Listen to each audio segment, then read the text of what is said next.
कंपन्या बुडल्या, राजकारण तापलं. चाकणमधून उद्योगांचं स्थलांतर, 36,000 कंपन्या बंद. पवारांचं पत्र, मुख्यमंत्र्यांचं उत्तर. चाकणमध्ये खड्ड्यांना वैतागून अनेक उद्योग स्थलांतराच्या तयारीत आहेत. हे कमी होतं की काय? केंद्रानं महाराष्ट्रातल्या कंपन्या बंद पडल्याबाबत धक्कादायक आकडेवारी दिल्यानंतर राज्याचं राजकारण तापलं. यात आता थेट राष्ट्रवादी काँग्रेसचे अध्यक्ष शरद पवारांनीही उडी घेतली. या दोन्ही मुद्द्यांवरून पवारांनी थेट मुख्यमंत्री देवेंद्र फडणवीसांना पत्र लिहिलं.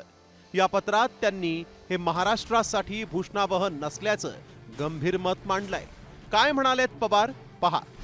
चाकणमधील 20 कंपन्यांनी वाहतूक कोंडी, प्रदूषण, पाणी, वीज आणि रस्त्याच्या समस्यांमुळे स्थलांतर करण्याचा निर्णय घेतल्याची बाब अत्यंत गंभीर आहे. या कंपन्यांमध्ये सुमारे 2,000हून अधिक कामगार कार्यरत आहेत. हे उद्योग स्थलांतरित होऊ नयेत, रोजगाराच्या संधी टिकून राहाव्यात आणि राज्याची औद्योगिक ताकद कायम राहावी यासाठी म्हणून राज्य सरकारनं या प्रश्नाकडे तातडीनं लक्ष देण्याची गरज आहे.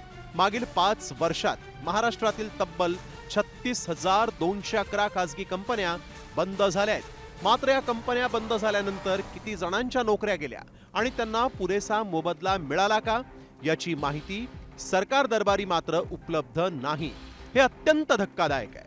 महाराष्ट्र नेहमीच उद्योगस्नेही राहिलाय. त्यामुळे पायाभूत सुविधांच्या अभावामुळे उद्योगांचं स्थलांतर होणं किंवा ते बंद होणं आपल्या राज्यासाठी भूषणावह निश्चितच नाही.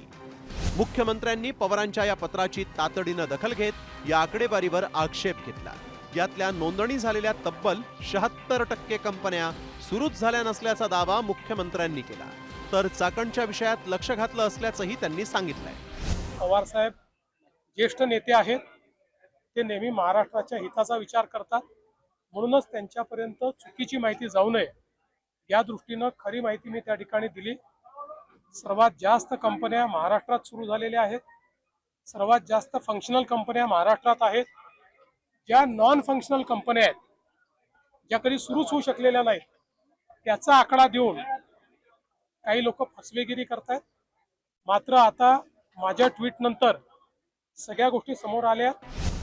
76% कंपन्या सुरूच झाल्या नसल्या तरी उरलेल्या 24% कंपन्यांचा आकडा हा सुमारे 9,000 इतका आहे. एवढ्या कंपन्या तरी का बंद पडल्या?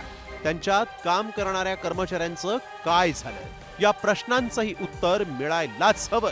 कारण बेरोजगारी वाढत असताना सुरू असलेली एकही कंपनी बंद पडणं किंवा महाराष्ट्रातून स्थलांतरित होणं महाराष्ट्राला परवडणारं नाही. ब्युरो रिपोर्ट, साम टीव्ही मराठी.